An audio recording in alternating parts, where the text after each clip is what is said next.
friends, ನಾನು ನಿಮ್ಮ ನೆಚ್ಚಿನ Sunil Kumar, physics lecturer. In the previous ಕ್ಲಾಸಲ್ಲಿ ನಾವೇನೇನು ಡಿಸ್ಕಷನ್ ಮಾಡಿದ್ವಿ ಅಂತಂದರೆ, what is the parallel combination, distinguish between series and parallel combination, branch current ಅಂದೇನು, what is the definition of watt. Definition of watt ಅಂತಂದರೆ what is the heat energy loss ಅಂತ find out ಮಾಡಿದ್ವಿ. ಆ ಹೀಟಿಂದ formation of ವ್ಯಾಟಲ್ಲಿ ನಮಗೆ find out ಮಾಡ್ತಾ ಹೋಗ್ತೀರಾ. Next electrical energy ಅಂದ್ರೇನು, electromotive force ಅಂದ್ರೇನು, ಇಷ್ಟನ್ನ ಡಿಸ್ಕಷನ್ ಮಾಡಿದ್ವಲ್ವಾ. ಈಗ next class I would go for the what is the difference between electromotive force and potential difference. Okay, electromotive force ಅಂದ್ರೆ ಗೊತ್ತಿದೆಯಲ್ವಾ. Electromotive force ಅಂತಂದ್ರೆ the potential difference between the two ends of the electrode. Okay, potential difference ಅಂತಂದ್ರೆ ನಮಗೆ the potential between the two ends of the conductor. Okay, ಎರಡು point ಅಲ್ಲಿ ನಾವು terminals ಅಲ್ಲಿ ತಗೊಂತ ಹೋಗ್ತೀವಿ. So electromotive force, it is the potential difference across the terminals of the cell when it is delivering no current, that is when the cell is in the open circuit. ಈಗ for example ನಿಮಗೆ electrode ಈ ತರ consider ಮಾಡ್ಕೊಂಡಿದ್ವಲ್ಲ, ಆ electrode ಮಧ್ಯ external resistance ನಾವು connection ಮಾಡಲಿಲ್ಲ ಅಂದ್ರೆ, external resistance ಏನಾಗಿರುತ್ತೆ, ಇದನ್ನು ಕನೆಕ್ಷನ್ ಮಾಡಲಿಲ್ಲ ಅಂತಂದ್ರೆ there is no current flowing through the conductor. It means external resistance R is equal to 0. R is equal to 0 ಆಗ್ತಿದೆ ಅಂತಂದ್ರೆ ನಮಗೆ ಕರೆಂಟ್ ಏನಾಗಿರುತ್ತೆ, there is no transfer the current. So current transfer ಮಾಡದೇ ಇದ್ದಾಗ ಇವೆರಡರ ಮಧ್ಯೆ ಇರೋ ಪೊಟೆನ್ಷಿಯಲ್ ಡಿಫರೆನ್ಸ್ ನಾವಂತ ಏನಂತ ಕರಿತೀವಿ, ಎಲೆಕ್ಟ್ರೋಮೋಟಿವ್ ಫೋರ್ಸ್ ಅಂತ ಕರಿತೀರ. Okay, when the current is 0, on that time what is the potential difference across the two terminals of the cell, that one is called as electromotive force. Okay, so that one is called as ಅಂದ್ರೆ ಇಲ್ಲಿ ನಮಗೆ there is no connection, ಇದು connection ಇಲ್ಲ ಅಂತಂದ್ರೆ ಇವೆರಡರ ಮಧ್ಯೆ ನಮಗೆ ಯಾವುದೇ ರೀತಿ ಕನೆಕ್ಷನ್ ಇಲ್ಲ, ಒನ್ ಸೈಡ್ ಮಾತ್ರ ಕನೆಕ್ಷನ್ ಇದೆ. ಅದಕ್ಕೆ ನಾವು ಅದನ್ನ ಓಪನ್ ಸರ್ಕ್ಯೂಟ್ ಅಂತ ಕರಿತೀವಿ. Open circuit is nothing but ನಮಗೆ ಒಂದು complete across the resistance potential. So this one is one plug key. Okay, ಈ ಪ್ಲಗ್ ಕೀನ ಕ್ಲೋಸ್ ಮಾಡಿದ್ರೆ that loop is completed. The loop is completed, ಅದನ್ನು ನಾವೇನಂತ ಕರಿತೀವಿ, ಕ್ಲೋಸ್ಡ್ ಸರ್ಕ್ಯೂಟ್ ಅಂತ ಕರಿತೀರಾ. If the circuit is the switch is open ಆದಾಗ ನಮಗೆ ಏನಾಯ್ತು, ಇದರ ಲೂಪ್ ಈಸ್ ಬ್ರೇಕ್ ಆಗಿದೆ ಅಂತಂದ್ರೆ ಅದನ್ನ ನಾವೇನಂತ ಕರಿತೀವಿ, ಓಪನ್ ಸರ್ಕ್ಯೂಟ್ ಅಂತ ಕರಿತೀರಾ. Okay, next what is the potential difference. It is the potential difference across the terminals of the cell when it is delivering current, that is cell is closed circuit. So ಇಲ್ಲಿ ಏನಾಗುತ್ತೆ, ಇವೆರಡು ಎಲೆಕ್ಟ್ರೋಡ್ಗೆ external resistance ನ apply ಮಾಡ್ತೀರಾ. External resistance, this one is positive and this one is negative. ಈ positive ಇಂದ ನಮಗೆ ಏನಾಗುತ್ತೆ, current flowing through the across the external resistance R and it is P to N ಇಂದ ಕರೆಂಟ್ ಏನಾಗುತ್ತೆ, across the resistance R ಮುಖಾಂತರ flow ಆಗುತ್ತೆ. N to P it is moving across the resistance electrolyte. So the current ಇಲ್ಲಿಂದ ಬಂದಿದ್ದು ಮತ್ತೆ again P ಗೆ ಬರ್ತಾ ಇದೆ, ಅಂದ್ರೆ ಕಂಪ್ಲೀಟ್ ಕ್ಲೋಸ್ ಸರ್ಕ್ಯೂಟ್ ಆಯ್ತು. ಕ್ಲೋಸ್ ಸರ್ಕ್ಯೂಟ್ ಆದಾಗ ನಮಗೇನ್ potential difference between P and N, ಅವೆರಡರ ಮಧ್ಯೆ ಏನು ಪೊಟೆನ್ಷಿಯಲ್ ಡಿಫರೆನ್ಸ್ ಇರುತ್ತೆ, that one is called as potential difference. So potential difference across the terminals when the current is flowing. Okay, when the potential difference between the terminal when current is not flowing, that one is EMF and this one is potential difference. Okay, and next one, EMF is independent of circuit resistance and depends on circuit resistance and depends upon the nature of the electrodes and the electrolytes. It is independent of the circuit resistance. Okay, ಈ circuit resistance ಮೇಲೆ depend ಆಗಿರಲಿ, ಇದಿಲ್ಲ ಅಂತಂದ್ರೆ ನಮಗೆ electromotive force create ಆಗುತ್ತೆ. And depends upon the nature of the electrode and electrolyte. Okay, so electromotive force ಏನಾಗ್ತಿದೆ, ಇಲ್ಲಿ resistance ಇಲ್ಲ, ಕ್ಲೋಸ್ ಸರ್ಕ್ಯೂಟ್ ಆಗಿಲ್ಲ, ಓಪನ್ ಸರ್ಕ್ಯೂಟ್ ಇದೆ ಅಂತಂದ್ರೂ ನಮಗೆ that electron is flowing from only inside of the electrolyte. ಇಲ್ಲೇನು electrolyte consider ಮಾಡ್ಕೊಂಡಿರ್ತಾರಲ್ವಾ, ಈ electrolyte ಒಳಗೆ ನಮಗೇನಾಗುತ್ತೆ, ಎಲೆಕ್ಟ್ರಾನ್ ಫ್ಲೋ ಆದಾಗ ಅವೆರಡರ ಮಧ್ಯೆ ನಮಗೆ ಎಲೆಕ್ಟ್ರೋಮೋಟಿವ್ ಫೋರ್ಸ್ ಕ್ರಿಯೇಟ್ ಆಗುತ್ತೆ. Okay, so that's why it is independent of the external resistance or circuit resistance. It is only depends on the electrolyte solution and electrodes. Okay, so it is depends upon the circuit resistance and circuit current. So V is equal to I R. ನಮಗೆ potential ಯಾವ್ದ್ರ ಮೇಲೆ depend ಆಗಿರುತ್ತೆ ಅಂತಂದ್ರೆ external resistance R and ಅಲ್ಲಿ ನಮಗೆ ಆ external resistance across ನಮಗೆ ಏನು ಕರೆಂಟ್ ಫ್ಲೋ ಆಗ್ತಾ ಇದೆ ದಟ್ ಒನ್ ಈಸ್ ಅದ್ರ ಮೇಲೆ ಡಿಪೆಂಡ್ ಆಗಿದೆ. So potential difference is depends on the circuit resistance and circuit current. Okay, so ಇಲ್ಲಿ E M F is maintaining the potential difference. It maintains same constant potential difference. Okay, constant potential difference maintain ಮಾಡುತ್ತೆ. It cause of flow in the circuit. Okay, so ಇಲ್ಲಿ ನಮಗೆ potential difference ಯಾವ ಥರ formation ಆಗುತ್ತೆ ಅಂದರೆ ಅದರಲ್ಲಿ ಯಾನ್ ಕಾಸ್ ಅಂದರೆ flow of circuit, flow of charge particle ಮೇಲೆ ಡಿಪೆಂಡ್ ಆಗಿದೆ. ಸೊ ಪೊಟೆನ್ಷಿಯಲ್ ಡಿಫರೆನ್ಸ್ ಏನಾಗಿರುತ್ತೆ, ಈ ಫಾರ್ ಎಕ್ಸಾಂಪಲ್ ಪಿ ಇಂದ ಎನ್ಗೆ ಎಷ್ಟು number of charge particle move ಆಗ್ತಿದೆ ಅಷ್ಟು ಕರೆಂಟ್ ಡೆವಲಪ್ ಆಗುತ್ತೆ. ಆ ಕರೆಂಟ್ ಇಂದ ನಮಗೆ ಏನು ಪೊಟೆನ್ಷಿಯಲ್ ಬರ್ತದೆ, that one is called as potential difference. It is greater than V. External ಪೊಟೆನ್ಷಿಯಲ್ಗಿಂತ ನಮಗೆ ಜಾಸ್ತಿ ಇರುತ್ತೆ, it is less than. Okay, potential difference ಏನಾಗಿರುತ್ತೆ, ಲೆಸ್ ದೆನ್ ಆಗಿದೆ. So the term EMF is used for a source of voltage. Okay, so ಇಲ್ಲಿ electromotive force ಏನಕ್ಕೆ use ಮಾಡ್ತೀವಿ ಅಂತಂದರೆ ಸೋರ್ಸ್ ಆಫ್ ವೋಲ್ಟೇಜ್ ಆಗಿ ಯೂಸ್ ಮಾಡ್ತೀವಿ. ಅಂದರೆ for example one constant battery connection ಮಾಡ್ಕೊತೀರಾ, ಈಗ ಬ್ಯಾಟ್ರಿ ಕನೆಕ್ಷನ್ ಸಮ್ ಎಕ್ಸ್ಪೆರಿಮೆಂಟಲಲ್ಲಿ ಸಮ್ ವೋಲ್ಟೇಜ್ ಸೋರ್ಸ್ ಆಗಿ ಯೂಸ್ ಮಾಡ್ಕೊತಾ ಹೋಗ್ತೀವಿ. ಓಕೆ, ಅಂದರೆ ಈಗ ಫಾರ್ ಎಕ್ಸಾಂಪಲ್ ನಿಮಗೆ ಯಾವುದೋ ಒಂದು ಎಕ್ಸ್ಪೆರಿಮೆಂಟ್ ರೆಸಿಸ್ಟೆನ್ಸ್ ಆಫ್ ದ ವೈರ್ನ ಫೈಂಡ್ ಔಟ್ ಮಾಡಬೇಕು. What is the voltage drop across the galvanometer ಅಥವಾ ಅಮ್ಮೀಟರ್ ಮೇಲೆ ಎಷ್ಟು ವೋಲ್ಟೇಜ್ ಡ್ರಾಪ್ ಬರ್ತಾ ಇದೆ ಅದನ್ನ ಫೈಂಡ್ ಔಟ್ ಮಾಡಬೇಕು ಅಂತಂದ್ರೆ you have to maintaining some constant voltage source. Okay, ಆ ಕಾನ್ಸ್ಟೆಂಟ್ ವೋಲ್ಟೇಜ್ ಸೋರ್ಸ್ ಆಗಿ ಈ ಎಲೆಕ್ಟ್ರೋಮೋಟಿವ್ ಫೋರ್ಸ್ ನ ಯೂಸ್ ಮಾಡ್ಕೊಂತೀರಾ. The potential difference is the voltage between two points in the closed circuit. So potential difference ಏನಾಗಿರುತ್ತೆ, ಯಾವುದೋ ಒಂದು ಎರಡು point, from this one is A and this one is B. A ಇಂದ B ಗೆ across any conductor ಎಷ್ಟು voltage ಇದೆ ಅಂತ ನಾವೇನು ಫೈಂಡ್ ಔಟ್ ಮಾಡ್ತೀವಲ್ವಾ, that one is called as potential difference is the voltage between two ends of the circuit ಅಥವಾ two ends of the closed circuit. These are the main difference between electromotive force and potential difference. Okay, so ಅಲ್ಲಿಗೆ main ನಾವೇನು consider ಮಾಡ್ಕೋಬೇಕು ಅಂತಂದ್ರೆ ಎಲೆಕ್ಟ್ರೋಮೋಟಿವ್ force ಯಾವಾಗ ನಮಗೆ produce ಆಗುತ್ತೆ ಅಂದ್ರೆ ಓಪನ್ ಸರ್ಕ್ಯೂಟ್ ಆಗಿದ್ದಾಗ ಎಲೆಕ್ಟ್ರೋಮೋಟಿವ್ ಫೋರ್ಸ್ ಪ್ರೊಡ್ಯೂಸ್ ಆಗುತ್ತೆ. ಪೊಟೆನ್ಷಿಯಲ್ ಡಿಫರೆನ್ಸ್ ಏನಾಗಿರಬೇಕು, ಇಟ್ ಈಸ್ ಕ್ಲೋಸ್ಡ್ ಸರ್ಕ್ಯೂಟ್ ಆಗಿರಬೇಕು. ಓಕೆ, ಸೊ ಎಲೆಕ್ಟ್ರೋಮೋಟಿವ್ ಫೋರ್ಸ್ ಅಲ್ಲಿ ಕರೆಂಟ್ ಫ್ಲೋ ಆಗಲಿಲ್ಲ ಅಂತಂದ್ರೂ ಅವೆರಡರ ಮಧ್ಯೆ ನಮಗೆ ಫೋರ್ಸ್ ಜನರೇಟ್ ಆಗುತ್ತೆ. ಸೊ ಪೊಟೆನ್ಷಿಯಲ್ ಡಿಫರೆನ್ಸ್ ಅಲ್ಲಿ ಕರೆಂಟ್ ಮತ್ತೆ ರೆಸಿಸ್ಟೆನ್ಸ್ ಇದ್ರೆ ಮಾತ್ರ ನಮಗೆ ಪೊಟೆನ್ಷಿಯಲ್ ಡಿಫರೆನ್ಸ್ ಫಾರ್ಮೇಷನ್ ಆಗ್ತಾ ಹೋಗುತ್ತೆ. ಓಕೆ, ಸೊ ಅಲ್ಲಿಗೆ electromotive force it is not depends on resistance. Okay, external, ಯಾಕೆಂದ್ರೆ ಅಲ್ಲಿ ನಮಗೆ ಓಪನ್ ಸರ್ಕ್ಯೂಟ್ ಆಗಿರೋದ್ರಿಂದ ನಮಗೆ ಎಕ್ಸ್ಟರ್ನಲ್ ರೆಸಿಸ್ಟೆನ್ಸ್ ಇಲ್ಲ ಅಂದ್ರೂ ನಮಗೆ ಟೂ ಎಲೆಕ್ಟ್ರೋಡ್ಸ್ ಮಧ್ಯೆ electrode P this electrode P ಇದೆ, ಇಲ್ಲಿ ಎಲೆಕ್ಟ್ರೋಡ್ ಎನ್ ಇದೆಯಲ್ವಾ, ಈ ಪಾಸಿಟಿವ್ ಚಾರ್ಜ್ ಪಾರ್ಟಿಕಲ್ ಈ negative charge particle electrolyte solution ಅಲ್ಲಿರೋ ಪಾಸಿಟಿವ್ ಅಯಾನ್ಸ್ ಮತ್ತೆ ನೆಗೆಟಿವ್ ಅಯಾನ್ಸ್ ನ ಏನ್ ಮಾಡುತ್ತೆ, ಅಟ್ರಾಕ್ಟ್ ಮಾಡಿಕೊಂಡು ಅಲ್ಲಿ ನಮಗೆ ಫೋರ್ಸ್ ಫಾರ್ಮೇಷನ್ ಆಗುತ್ತೆ in between the charge ions. ಅವೆರಡರ ಮಧ್ಯೆ ಚಾರ್ಜ್ ಅಯಾನ್ಸ್ ಮಧ್ಯೆ ಫೋರ್ಸ್ ಫಾರ್ಮೇಷನ್ ಆದಾಗ ಅಲ್ಲಿ ನಮಗೆ ಏನು ಎಲೆಕ್ಟ್ರೋಮೋಟಿವ್ ಫೋರ್ಸ್ ಜನರೇಟ್ ಆಗುತ್ತೆ, that is the electromotive force ಆಗಿ ಫಾರ್ಮೇಷನ್ ಆಗುತ್ತೆ. So it is depends upon nature and electrolyte and nature of the electrodes and electrolyte. ಈ ಎಲೆಕ್ಟ್ರೋಡ್ ಪಿ ಎಲೆಕ್ಟ್ರೋಡ್ ಮತ್ತೆ ಎನ್ ಎಲೆಕ್ಟ್ರೋಡ್ ಎಷ್ಟು ಕಾನ್ಸಂಟ್ರೇಷನ್ ಇದೆ, ಸೊ ಅದರೊಳಗೆ ಇರೋ inside ಮಾಡಿರೋ ಎಲೆಕ್ಟ್ರೋಲೈಟ್ ಸೊಲ್ಯೂಷನ್ ಎಷ್ಟು ಕಾನ್ಸಂಟ್ರೇಷನ್ ಮೇಲಿದೆ ಅನ್ನೋ ಡಿಪೆಂಡ್ ಆಗಿರುತ್ತೆ. ಬಟ್ ಅದೇ potential difference it is mainly depends on, ನಿಮಗೆ ಗೊತ್ತಿರಬೇಕಾಗಿರೋದು ಅಲ್ಲಿ ನಿಮಗೆ ಜನರಲ್ ಆಗಿ ತಿಳ್ಕೊಳೋದು ಏನು ಅಂತಂದ್ರೆ ಜಸ್ಟ್ ಬ್ರೀಫ್ ಆಗಿ ನೀವು ಇದನ್ನೆಲ್ಲ ಮಗಪ್ ಮಾಡ್ಕೋ ಬದಲು ನೀವು ಜಸ್ಟ್ ಬ್ರೀಫ್ ಆಗಿ ತಿಳ್ಕೊಬೇಕು ಅಂತಂದ್ರೆ ಎಲೆಕ್ಟ್ರೋಮೋಟಿವ್ ಫೋರ್ಸ್ ಯಾವಾಗಿರುತ್ತೆ, ಓಪನ್ ಸರ್ಕ್ಯೂಟ್. ಪೊಟೆನ್ಷಿಯಲ್ ಡಿಫರೆನ್ಸ್ ಯಾವಾಗಿರುತ್ತೆ, closed circuit. So electromotive force external resistance ಮೇಲೆ ಡಿಪೆಂಡ್ ಆಗಿರಲ್ಲ, only depends on nature of the electrode and electrolyte ಮೇಲೆ ಡಿಪೆಂಡ್ ಆಗಿರುತ್ತೆ. Potential difference depends on the external resistance and current ಮೇಲೆ depend ಆಗಿರುತ್ತೆ. Okay, so EMF is maintaining the constant potential difference. So ಇದೇನ್ ಮಾಡಿರುತ್ತೆ, it is not maintaining constant difference, ಅಂದ್ರೆ flow of circuit ನ depend ಆಗಿರುತ್ತೆ. So electromotive force is greater than potential ಆಗಿರುತ್ತೆ.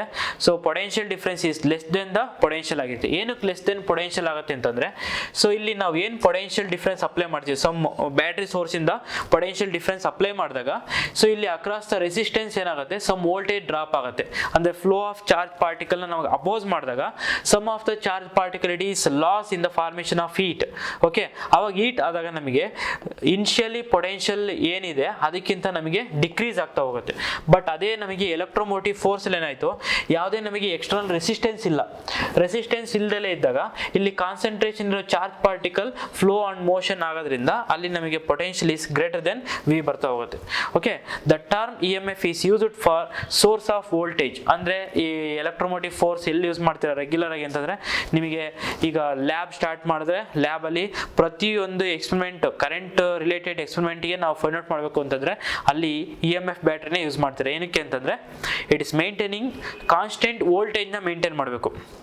Constant voltage maintain ಮಾಡಿದ್ರೆ varying voltage ಏನಾದರೂ maintain ಮಾಡಿದ್ರೆ ನಿಮಗೆ ಏನಾಗುತ್ತೆ ಅಲ್ಲಿ ಬರ್ನ್ ಆಗೋ ಚಾನ್ಸಸ್ ಇರುತ್ತೆ, ಮತ್ತೆ ಅದು ಎಕ್ಸ್ಪೆರಿಮೆಂಟಲ್ ರಿಲೇಟೆಡ್ ನಿಮಗೆ ಏನಾಗುತ್ತೆ ವೇರಿಯೇಷನ್ ಆಗೋ ಚಾನ್ಸಸ್ ಇರುತ್ತೆ. ಅದಕ್ಕೋಸ್ಕರ ಇವತ್ತು maintaining EMF is used for the source of voltage ಆಗಿ ಯೂಸ್ ಮಾಡ್ತೀರಾ. Next last one, the potential difference is the voltage between the 2 points in a closed circuit. So potential difference ಏನಂತ ಹೇಳ್ಬೋದು ಅಂತಂದ್ರೆ ಎರಡು ಪೊಸಿಷನ್ ಕನ್ಸಿಡರ್ ಮಾಡ್ಕೊಂತೀರಾ, ಎ ಮತ್ತೆ B. A ಇಂದ B ಗೆ ಒಂದು ಚಾರ್ಜ್ ಪಾರ್ಟಿಕಲ್ ಮೂವ್ ಆಗಿದೆ ಅಂತಂದ್ರೆ ಅಲ್ಲಿ ಎಷ್ಟು ವೋಲ್ಟೇಜ್ ಇದೆ ಅಂತ ಏನು ಫೈಂಡ್ ಔಟ್ ಮಾಡಿ ಹೇಳ್ತೀವಲ್ವಾ, that one is called as potential difference. Next one, what is the internal resistance of the cell? So internal resistance of the cell ಅಂದ್ರೆ ಏನು ಅಂತ ಫೈಂಡ್ ಔಟ್ ಮಾಡ್ತಾ ಹೋಗ್ತೀವಿ. So the opposition offered by the electrolyte of a cell to the flow of electric current through it is called as internal resistance of the cell. ಅಂದ್ರೆ ಒಂದು electrolyte solution ಒಳಗೆ ಏನು force oppose ಮಾಡ್ತಾ ಹೋಗುತ್ತೆ ಅದನ್ನ ನಾವೇನಂತ ಕರಿತೀವಿ, internal resistance of the cell ಅಂತ ಕರಿತೀರಾ. Okay, next what are the factors affecting on internal resistance of the cell? So ಯಾವ factors internal resistance of the cell? So this one is internal resistance ಅಂದ್ರೆ this is the cell. ಈ cell ಒಳಗಡೆ ನಮಗೆ ಏನಾಗಿರುತ್ತೆ, chemical formation ಇರುತ್ತೆ. ಆ chemical formation ಏನು oppose ಮಾಡುತ್ತಲ್ವಾ ಅದನ್ನೇ ನಾವು ಇಂಟರ್ನಲ್ ರೆಸಿಸ್ಟೆನ್ಸ್ ಅಂತ ಕರಿತೀವಿ. ಸೊ ಇಂಟರ್ನಲ್ ರೆಸಿಸ್ಟೆನ್ಸ್ ಯಾವುದ್ರ ಮೇಲೆ ಡಿಪೆಂಡ್ ಆಗಿದೆ? What are the factors affecting internal resistance of the cell? So first one, larger the separation between the electrodes of the cell, more the length of the electrolyte through which the current as flow or consequently as higher value of internal resistance.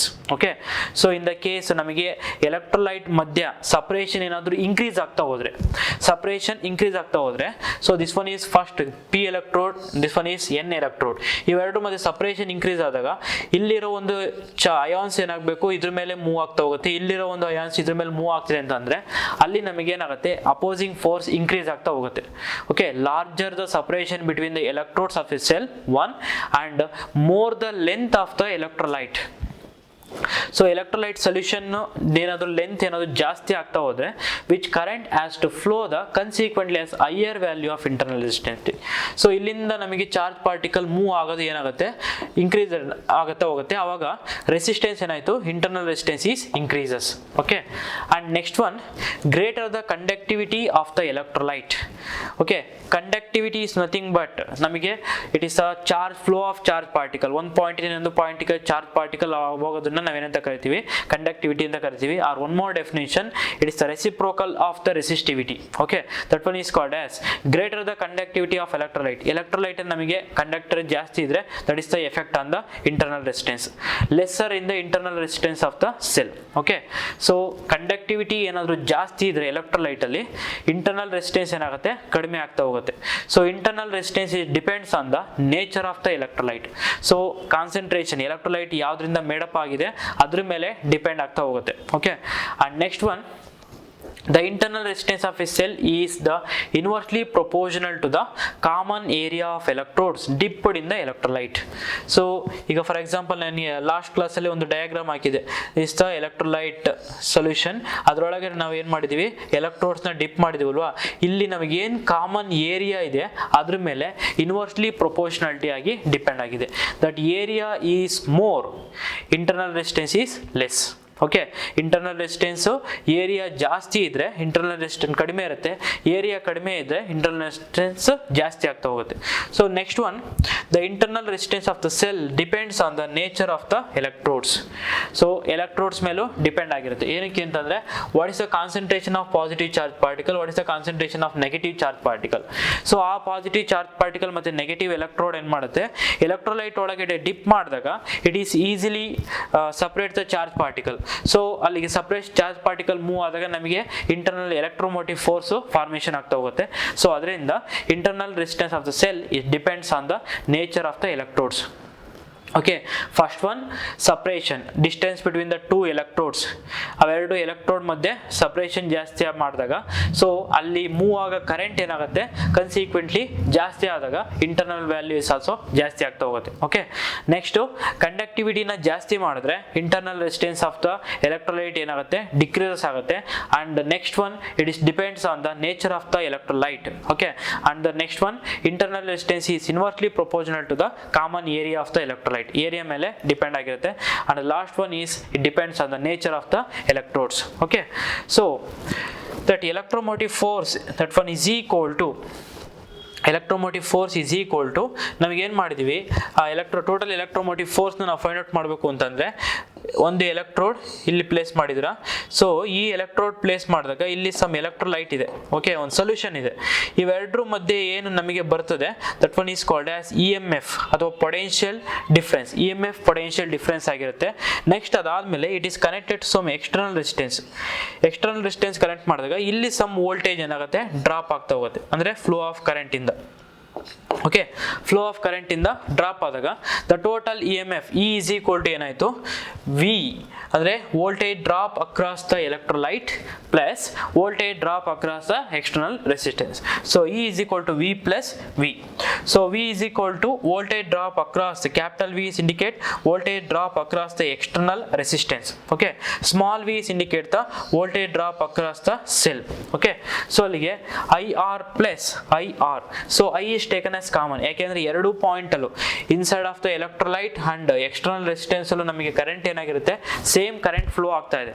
Same current flow ಆಗ್ತಿರೋದ್ರಿಂದ that I is taken as common R plus R. So what is the net current flowing through the circuit? That I is equal to E divided by R plus R. This relation is called as current equation. ಇದನ್ನ reaction ಏನಂತ ಕರಿತೀವಿ, current equation ಅಂತ ಕರಿತೀರ. Okay, so current equation it is the total potential ಅಥವಾ total electromotive force divided by total equivalent resistance of the entire circuit. Okay, total equivalent resistance ಅಂತಂದ್ರೆ external resistance plus internal resistance, ಅವೆರಡನ್ನು combine ಮಾಡಿ ನಾವು find out ಮಾಡ್ತಾ ಹೋಗ್ತೀರಾ. Okay, and internal resistance of the cell in the formation of E V and R. So internal resistance ನ ಈಗ find out ಮಾಡಬೇಕು. Next internal resistance find out ಮಾಡಬೇಕು ಅಂದ್ರೆ same the total electromotive force is equal to potential difference across the electrodes and potential difference across the external resistance. So V plus I R. So I R is equal to E minus V. So divided on IR is equal to V on both side. ಎರಡನ್ನು divide ಮಾಡಿಕೊಂಡ್ರೆ so will getting IR divided by IR, that one is equal to E minus V divided by V. So ಅಲ್ಲಿಗೆ I and I get cancel. R is equal to E minus V divided by V into R. Okay, so E minus V, E by V minus V by V is taken as 1. So like internal resistance of the cell is taken as R is equal to E by V minus 1 into external resistance R. This is the formula for internal resistance. Okay, next what is the meaning of electric power? So electric power andre enu, the rate at which the electric power is defined as the rate at which work is done by the source in maintaining an electric current through a circuit is called as electric power of the circuit. So ಅಂತಂದ್ರೆ some work is required, ಅಂದ್ರೆ some work ನ use ಮಾಡಿಕೊಂಡು in the source ಅಲ್ಲಿ ಯಾವುದೋ ಒಂದು source ಅಲ್ಲಿ ನಮಗೆ ಏನು ಮಾಡಿರುತ್ತೆ some maintaining electric current ನ ಮೇಂಟೈನ್ ಮಾಡಿದ್ರೆ through a circuit. ಈಗ ಫಾರ್ ಎಕ್ಸಾಂಪಲ್ ಇದೊಂದು ಸರ್ಕ್ಯೂಟ್ ಅಂತ ಕನ್ಸಿಡರ್ ಮಾಡ್ಕೊಂಡ್ರೆ ಎಲ್ಲಾ ಕರೆಂಟ್ ಎಲ್ಲಾ ಸರ್ಕ್ಯೂಟ್ ಅಲ್ಲೂ it is maintaining some electric constant electric current. Okay, electric current ನ ಕಾನ್ಸ್ಟೆಂಟ್ ಮಾಡ್ಕೊಳೋದಕ್ಕೆ so that one is called as electric power of the circuit. Okay, electric power of the circuit. So if the current flow through the circuit from time t at a constant potential difference V, then the work done or energy consumed is given by W is equal to VIT. Okay, so W is equal to VIT ಹೆಂಗ್ ಬಂತು ಅಂದ್ರೆ, so for example this one is one circuit. Okay, it is circuit A to B. Circuit is A to B. A ಇಂದ B ಗೆ ನಮಗೆ ಏನಾಗುತ್ತೆ current I current is moving. I current is moving in between the potential difference is V. In between the potential difference is V. The charge particle, some of the charge particle Q, it is moving from A to B in the time of t second. A ಇಂದ B ಗೆ ಏನಾಗುತ್ತೆ move ಆಗ್ತಿದೆ in the time of t second. So ಅಲ್ಲಿಗೆ what is the current? I is equal to what? I is equal to Q divided by T. I is equal to Q divided by T. So charge Q is equal to I into T. Okay, charge Q is equal to I into T. So by the relation in the first chapter electrostatic potential, the minimum work done ಅಥವಾ potential energy is equal to the work done per unit charge ಅಂತ ತಗೊಂಡಿದ್ವಿ. ಅಂದ್ರೆ V is is equal to W divided by Q ಅಂತ consider ಮಾಡ್ಕೊಂಡಿದ್ರಿ. The total work done W is equal to ಏನಾಗುತ್ತೆ V into Q ಆಯಿತು. W is equal to ಏನಾಗುತ್ತೆ V into Q. Okay, so ಅಲ್ಲಿಗೆ what is the Q value? Q is equal to IT. Q is equal to IT ಅಂದರೆ the W is equal to VI into T. W is equal to ಏನಾಗುತ್ತೆ VI into T. Okay, so total work done with respect to the time, the amount of work done in a particular unit of time, it is called as power. Okay, electric power. So that P is equal to W divided by T. That W is equal to what? VI into T divided by T. That T get cancelled. The power P is equal to V into I. So power is defined as the potential difference between the two ends of the conductor and current flowing through the conductor. That one is called as power. So according to Ohm's law, V is equal to IR. V is equal to IR. Next, I is equal to V divided by R. I is equal to V divided by R. ಇವೆರಡು value V ಮತ್ತು I ವ್ಯಾಲ್ಯೂನ ಈ equation substitution ಮಾಡಿದ್ರೆ, first V value substitution ಮಾಡಿ P is equal to V is equal to IR into I.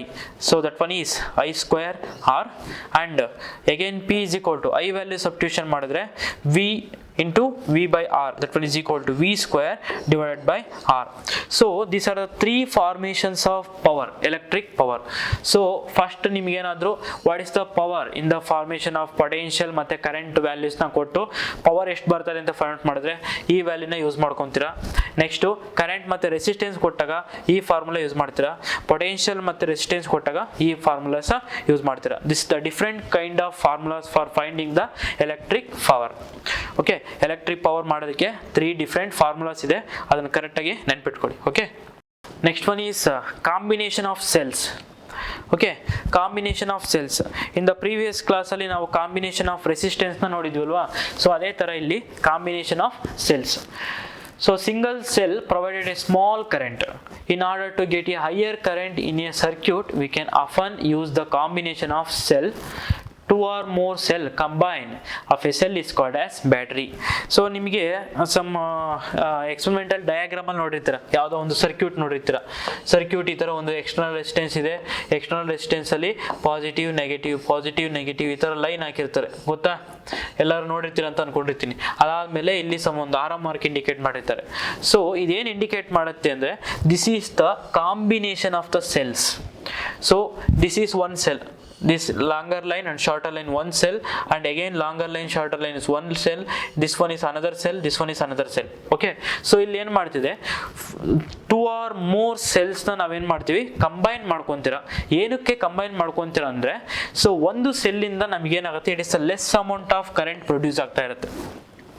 So ಒಂದು ಸೆಲ್ಲಿಂದ ಏನು amount current produce ಆಗುತ್ತೆ ಅಂತಂದರೆ it's a very less. So in the case ನಿಮಗೆ ಏನಾದರೂ ಫೈಂಡ್ ಔಟ್ ಮಾಡಬೇಕು, ಯಾವುದೋ ಒಂದು ಎಕ್ಸ್ಪೆರಿಮೆಂಟ್ ಮಾಡಬೇಕು ಅಂತ ಪೊಸಿಷನ್ ಬಂದಾಗ ನಿಮಗೆ ಲಾರ್ಜ್ ಅಮೌಂಟ್ ಆಫ್ ಕರೆಂಟ್ ಬೇಕು ಅಂತಂದರೆ on that time you have to combine the cells. So ಸೆಲ್ಸ್ನ ನೀವೇನು ಮಾಡ್ತೀವಿ ಕಂಬೈನ್ ಮಾಡ್ತೀರಾ. ಕಂಬೈನ್ ಮಾಡಿದಾಗ will getting the more current in the cell. Okay, ಆ ಥರ combination of cells it is called as battery.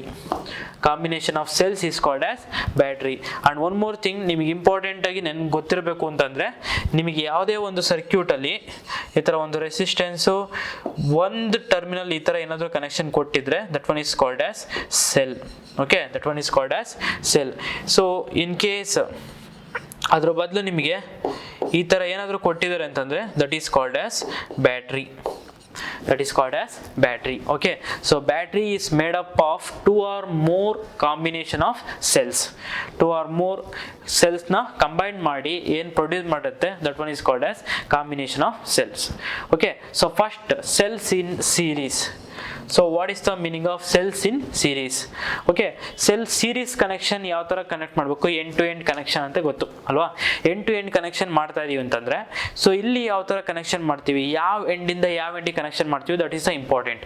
Okay, so ಅಲ್ಲಿ ಒಂದು ಸೆಲ್ಲಲ್ಲಿ ಇಟ್ ಈಸ್ ಕಂಟೈನಿಂಗ್ 2 ಎಲೆಕ್ಟ್ರೋಡ್ಸ್, ಒಂದು ಪಾಸಿಟಿವ್ ಎಲೆಕ್ಟ್ರೋಡ್, ಇನ್ನೊಂದು negative electrode. Okay, positive electrode of the one end is connected to the negative electrode of the another end, and again negative negative electrode of the another end is connected to positive electrode of the another end. This one is called as series combination. When the negative terminal of one cell is connected to the positive terminal of the other, and so on. ಅದೇ ಥರ ನಮಗೆ continues ಆಗ್ತಾ ಇದ್ರೆ that set to be is connected in series. Okay, as shown in the figure. So ಇಲ್ಲಿ ನಾವೇನು ತಗೊಂಡಿದ್ರೆ you have to consider two cells ನಾವು consider ಮಾಡ್ಕೊಂಡಿದ್ವಿ. ಒಂದು cell of E M F is E1 and cell of second cell EMF is E2 and internal resistance is taken as R1 and R2 are connected in series between the points A and C. So ಎರಡು ಸೆಲ್ಸ್ನ consider ಮಾಡ್ಕೊಂಡಿವಿ. ಎರಡು cell consider ಮಾಡಿಕೊಂಡು A ಮತ್ತು C position ಮಧ್ಯ ಎರಡು ಸೆಲ್ನ ನಾವು series combination ಮಾಡ್ತೀವಿ. So series combination ಮಾಡಿದಾಗ ಇವೆರಡೂ ಸೆಲ್ಲಿಂದ ನಮಗೇನಾಗುತ್ತೆ, ಕರೆಂಟ್ ಫ್ಲೋ ಆಗ್ತಾ ಹೋಗುತ್ತೆ. Okay, what is the direction of current from the positive terminal. Okay, from the positive terminal ಇಂದ ನಮಗೇನಾಗುತ್ತೆ, ಕರೆಂಟ್ ಫ್ಲೋ ಆಗ್ತಾ ಹೋಗುತ್ತೆ. ಸೊ ಈ ಪಾಯಿಂಟ್ ಇಂದ ನೆಗೆಟಿವ್ ಟರ್ಮಿನಲ್ಗೆ ಕರೆಂಟ್ ಫ್ಲೋ ಆಗುತ್ತೆ. This is the direction of current. Okay, and again here too it is moving in the direction of current and this is the direction of current. So current ಏನಾಗ್ತದೆ, let I be the current flowing through the series combination. Some current I is flowing through the series combination. Okay, and at the position A it is containing some potential is VA, and at the position B it is some potential is VB, and position C at the potential is VC. Okay, these are the potential. Let VA, VB and VC be the potential at point A, B and C respectively. Then potential difference between across the terminal of the two cell will be. So ಈಗ ನೀವು first ಏನು ಮಾಡಬೇಕು, what is the total potential in between V A C find ಮಾಡಬೇಕು. ನೀವಿದು find ಮಾಡಬೇಕಾದ್ರೇನು, V A ಸಿನ find ಮಾಡಬೇಕು. That V A C is equal to potential at A minus potential at C. ಈ ವ್ಯಾಲ್ಯೂ ಬೇಕು. Okay, so A ಇಂದ ಸಿಗೆ, A ಪೊಸಿಷನಿಂದ ಸಿ ಪೊಸಿಷನ್ಗೆ what is the total potential.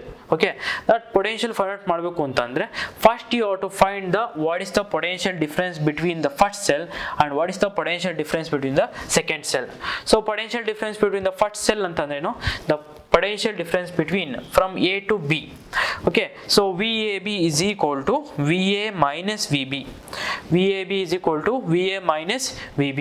That current is moving across the some internal resistance. So internal resistance ಅಂದ್ರೆ ಈ electrode ಒಳಗಡೆ ಏನು ಎಲೆಕ್ಟ್ರೋಲೈಟ್ ಇದೆಯಲ್ವಾ, ಆ electrolyte from N to P ನಮಗೆ ಏನಾಗ್ತದೆ, ಕರೆಂಟ್ ಮೂವ್ ಆಗ್ತದೆ across the internal resistance R. N to P move ಆಗ್ತದೆ ಅಂತಂದ್ರೆ it is opposite direction of the current direction. external ಅಲ್ಲಿ current direction opposite ಇರೋದ್ರಿಂದ you have to take E1 is the EMF of the cell minus IR1. Okay, this is the potential difference between A and B. Similarly, potential difference between B and C is equal to VBC is equal to VB minus VC. VBC is equal to VB minus VC. That one is equal to in electromotive force of the second cell EMF minus potential voltage drop across these two cells. Okay, cell madhye iro potential drop, that one is equal to IR2. Okay, current flowing through the electrolyte solution inside of the cell, second cell, that one is IR2. So okay, ಅಲ್ಲಿಗೆ VAB is equal to E1 minus IR1 and VBC is equal to V2 minus IR2. So ಅಲ್ಲಿಗೆ ನಮಗೆ ಬೇಕಾದದೇನು, total what is the total effective potential difference between A and C. Okay, that effective resistance ನಾವೇನು ಮಾಡ್ತೀವಿ, this is the complicated network. ನೆನ್ನೆ yesterday class ಹೇಳಿದ್ವಿ, 2 or more ನಮಗೇನಾದರೂ some resistance ಆಗಿರ್ಬೋದು, cell ಇರ್ಬೋದು, capacitor ಆಗಿರ್ಬೋದು, ಯಾವುದೇ ಒಂದು ಎರಡಕ್ಕಿಂತ ಜಾಸ್ತಿ ಏನಾದರೂ ಕನೆಕ್ಷನ್ ಮಾಡಿದರೆ ಆ ಥರ ನೆಟ್ವರ್ಕ್ನ ನಾವೇನಂತ ಕರಿತೀವಿ, ಕಾಂಪ್ಲಿಕೇಟೆಡ್ ನೆಟ್ವರ್ಕ್ ಅಂತ ಕರಿತೀರಾ. ಆ ಕಾಂಪ್ಲಿಕೇಟೆಡ್ ನೆಟ್ವರ್ಕ್ನ ನಾವು ಸಿಂಪಲ್ ನೆಟ್ವರ್ಕ್ ಆಗಿ ಕನೆಕ್ಟ್ ಮಾಡ್ಕೊತೀವಿ. ಸೊ ಈಗ ಎ ಇಂದ ಬಿ ಮಧ್ಯೆ ಇರೋ ಸೆಲ್ ಈಸ್ ಈಕ್ವಲೆಂಟ್, ಈ equivalent into of the internal resistance is R equivalent. So ಈಗ what is the value of E equivalent and R equivalent? Okay, thus the potential difference between the terminals A and C of the series combination VAC is equal to potential difference between AC is equal to VAB plus VBC. Okay, so that formula VAC is equal to ಏನಾಗಿರುತ್ತೆ, VA minus VC. VA minus VC ಆಗಬೇಕು ಅಂತಂದ್ರೆ that one is equal to VA minus VB plus ಅಂದರೆ potential difference between A to B plus B to C find out ಮಾಡ್ತೀರಾ. Potential difference between A to B is V A minus V B plus V B minus V C. Okay, V B minus V C. So ಅಲ್ಲಿಗೆ V A minus V B minus V B minus V C, so minus plus. Okay, this one is plus. So ಅಲ್ಲಿಗೆ ನಮಗೆ ಏನಾಗುತ್ತೆ, VA minus VB is equal to VA minus VB is equal to E1 minus IR1 plus of E2 minus IR2. Okay, so ಅಲ್ಲಿಗೆ E1 minus IR1 plus into plus plus E2 plus into minus minus IR2. Okay, so EMF of ನ ಒಂದು ಕಡೆ consider ಮಾಡ್ಕೊಳ್ಳಿ. So ಅಲ್ಲಿಗೆ VAC is equal to E1 plus E2 minus I ನ common ತಕೊಂಡ್ರೆ R1 plus R2.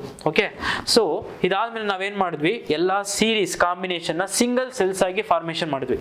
ಯಾವ ತರ, so ನಿಮಗೆ ಫಸ್ಟ್ ಡಯಾಗ್ರಾಮ್ ಅಲ್ಲಿ first cell, it is connected to the second cell. This one is position C, this one is position B, and this one position A. So ಇದನ್ನ ನಾವೇನ್ ಮಾಡಿದ್ವಿ, two or more cells, it is combined, it is a formation of one single cell. This one is a position A and this one is position C. So ಇದರಲ್ಲಿರೋ EMF is E equivalent and internal resistance is R equivalent. So ಅಲ್ಲಿಗೆ, so ಇದ್ರದ್ದು what is the potential difference, VAC is equal to E equivalent minus I into R equivalent, E equivalent minus I into R equivalent. So this one equation ಇಲ್ಲೇ ಬರ್ಬಿಡ್ತೀನಿ, VAC is equal to E equivalent minus I into R equivalent. Okay, so ಇವೆರಡು ಈಕ್ವೇಶನ್ನ combine ಮಾಡಿ, ಅಂದರೆ comparison ಮಾಡ್ಕೊಂಡ್ರೆ VAC ಇಷ್ಟೇ common ಇದೆ. So ಈ equivalent place ಅಲ್ಲಿ ಏನಿದೆ, that one is E1 plus E2. So ಅಲ್ಲಿಗೆ ಈ ಈಕ್ವಲೆಂಟ್ ಪ್ಲೇಸ್ ಅಲ್ಲಿ ಏನಿದೆ E1 plus E2 and I is common for both the equation. R equivalent place ಅಲ್ಲಿ ಏನಿದೆ R1 plus R2. Okay, so total equation, total effective EMF of the combination of the cell E equivalent is equal to E1 plus E2 and internal resistance is R equivalent is equal to R1 plus E2. In general, n cells connected in series, then the equivalent EMF, n number of cells. Okay, n number of cells containing series connection ಏನಾದ್ರು ಮಾಡಿದ್ರೆ, cells first one cell is E1, EMF is E1 and second one is EMF is E2. ಅದೇ ತರ n number of cell En ನ connection ಮಾಡಿದಾಗ ಏನಾಯ್ತು, E equivalent is equal to E1 plus E2 plus etc plus En. Okay, and then similarly what is the internal n number of cells, internal na resistance ನಾವೇನಾದ್ರು connect ಮಾಡಿದ್ರೆ R equivalent is equal to R1 plus R2 plus etc plus Rn. These are the n number of connected in series. Okay, and okay, if n number of identical cells ನ ನಾವು connect ಮಾಡಿದ್ರೆ ಏನಾಯ್ತು, it means E1 is equal to E2 is equal to En, that one is equal to EMF E.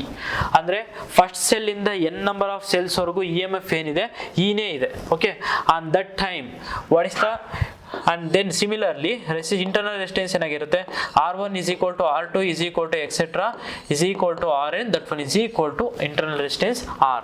So on that time you will getting the total EMF of the battery is equal to NE. Total EMF of the battery is equal to NE. ಹೆಂಗ್ ಬರುತ್ತೆ, E plus E plus E plus E plus n number of E's ಅಂತಂದ್ರೆ N into E ತಗೊಂತೀರಾ. Similarly total internal resistance of the battery is equal to NR. Okay, and what is the total resistance of the circuit? Total resistance of the circuit ಏನಾಗಿರುತ್ತೆ, ಇಲ್ಲಿ ಒಂದು cell connection ಮಾಡಿದಿಲ್ವಾ, ಈ cell that one is resistance is connected to the external resistance in the series. External resistance ಗೆ series connection ಮಾಡಿದಾಗ, so total internal resistance of n number of identical cell is NR plus external resistance is R. NR plus external resistance is R. Okay, so ಅಲ್ಲಿಗೆ the current I is equal to what, V divided by R. V is nothing but EMF. What is the n number of identicals EMF ಏನಿದೆ, NE divided by total resistance is NR plus R. So that current equation I is equal to NE divided by NR plus R. Okay, so here when cells are connected in series, ನಮಗೆ effective equivalent EMF ಏನಾಗುತ್ತೆ, increase ಆಗ್ತಾ ಹೋಗುತ್ತೆ. Equivalent EMF is increases and internal resistance is also increases. Okay, so ಅವಾಗ current I is equal to NE divided by NR plus R ಬಂತು.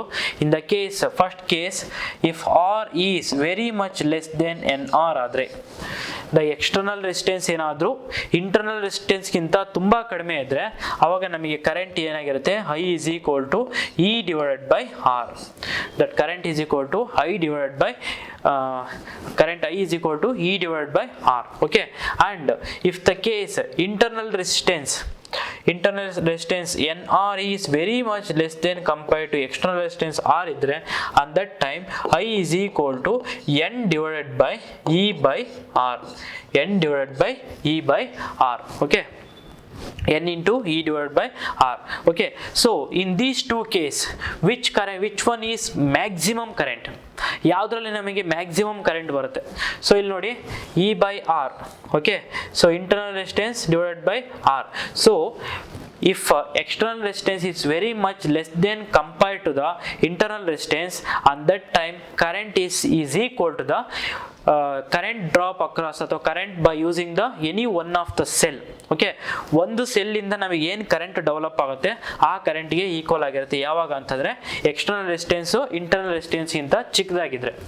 ಅದೇ ನಮಗೆ external resistance is more than internal resistance ಇದ್ದಾಗ ಏನಾಯ್ತು, that one is equal to N times of N into current across the any one of the cell. E divided by R, it is EMF of the one cell and resistance of the one cell. That one is current across the any one of the cell.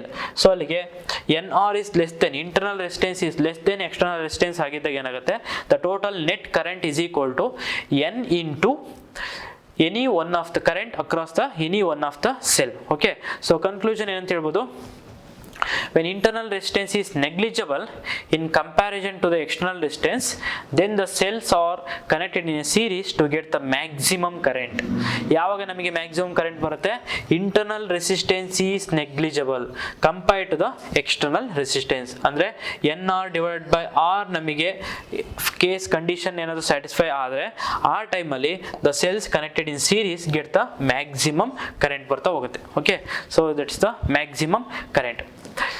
If connect negative to the first cell of the negative to the second cell, so ಇಲ್ಲಿ ನಮಗೆ ಏನಾಗುತ್ತೆ, cells ಏನಾದರೂ reverse connection wrong connection ಮಾಡಿದ್ರೆ what it happen, cells ಏನಾದರೂ wrong connection ಮಾಡಿದ್ರೆ ಏನಾಗುತ್ತೆ, wrong connection is means, so first cell positive terminal of the cell is connected to the negative terminal of the second cell. Okay, so first cell negative terminal is connected to the another negative cell. ಈ ಥರ connection ಮಾಡಿದೆ. Actually series combination ಅಂತಂದ್ರೆ ಏನು, positive cell of the one cell is connected to the negative cell of the another cell. ಅದನ್ನು ನಾವು this is the right connection, this one is the wrong connection. Wrong connection ಅಂತಂದ್ರೇನು, negative cell of the one cell is connected to the negative cell of the ಅಥವಾ negative terminal of the another cell. ಅದನ್ನು ನಾವೇನಂತ ಕರಿತೀವಿ, wrong way connection ಅಂತ ಕರಿತೀರಾ. Wrong way connection ಆದಾಗ the potential difference between B and C is taken as minus E2 minus IR2. Okay, ಏನಕ್ಕೆ ಅಂತಂದರೆ ಇಲ್ಲಿ ನಮಗೆ ಎಲೆಕ್ಟ್ರೋಮೋಟಿವ್ ಫೋರ್ಸ್ ಆಪೋಸಿಟ್ ಡೈರೆಕ್ಷನ್ ಆಗುತ್ತೆ. ಕರೆಂಟ್ಗೆ ಆಪೋಸಿಟ್ ಡೈರೆಕ್ಷನ್ ಆದಾಗ ಸೊ ಮೈನಸ್ E2 ಅಂತ ತೊಗೊತೀರಾ, ಮೈನಸ್ IR2. ಸೊ ಅಲ್ಲಿಗೆ ಟೋಟಲ್ EMF ಈಕ್ವಲೆಂಟ್ EMF ಏನಾಯಿತು, E1 minus E2. Total equivalent EMF is E1 minus E2. Okay, E1 minus E2. So in the case ಇಲ್ಲಿ n number of identical cells ಏನಾದರೂ connect ಆಗಿದ್ರೆ, n number of identical cells, ಅದರಲ್ಲಿ if n number of cells in that m number of cells connected wrongly, on that time EMF equivalent EMF is equal to E equivalent is equal to n minus m into E, n minus m into E minus me. So that one is equal to n minus 2m into E. This is the total equivalent E M F of the cell. Okay, ಏನಂತಂದ್ರೆ it is containing n number of cells contain ಮಾಡಿದ್ರ ಅದರಲ್ಲಿ some m number of element cells ಏನಾಗಿದೆ wrongly connection ಆಗಿದೆ some centre ಅಲ್ಲಿ. First cell ಏನಾಗಿದೆ, first cell negative terminal is connected to the second cell negative terminal and then series combination right way ಇರುತ್ತೆ. ಅದರಲ್ಲಿ ಅದಾದ್ಮೇಲೆ some cell ಏನಾಗುತ್ತೆ wrongly connection ಆದಾಗ, so on that time total equivalent E M F E equivalent is equal to n minus M into E minus M E. So ಇಲ್ಲಿ compare ಮಾಡಿದ್ರೆ n minus 2m into E, n minus 2m into E. This is the total equivalent EMF in the wrong way connection, but internal resistance is remains same. R2 ನೇ ಬರೋದ್ರಿಂದ ನಮಗೆ total R equivalent is equal to in the right way connection or wrong way connection R1 plus R2 plus etc plus Rn. This is the effective internal resistance of the cells. Okay. Okay friends, ಇದುವರೆಗೂ ನಾವೇನೇನು ನೋಡಿದ್ವಿ, internal resistance of the cell, ಅದರಲ್ಲಿ voltage ಯಾವ ಥರ ಬರುತ್ತೆ, current ಯಾವ ಥರ ಬರುತ್ತೆ, internal resistance equation ಏನು ಇದು ನೋಡಿದ್ವಿ. ಅದಾದಮೇಲೆ what is the meaning of electric power and then combination of cells, series combination ಇದ್ದರೆ ಏನಾಗಿರುತ್ತೆ, ಅದರದ್ದು ಈಕ್ವಲೆಂಟ್ ಇ ಎಮ್ ಎಫ್ ಏನಾಗಿರುತ್ತೆ, ಈಕ್ವಲೆಂಟ್ ಇಂಟರ್ನಲ್ ರೆಸಿಸ್ಟೆನ್ಸ್ ಏನಾಗಿರುತ್ತೆ ಅಂತ ಇದುವರೆಗೂ ನೋಡಿದ್ವಿ. So I have to continue in the next class. Okay, thank you.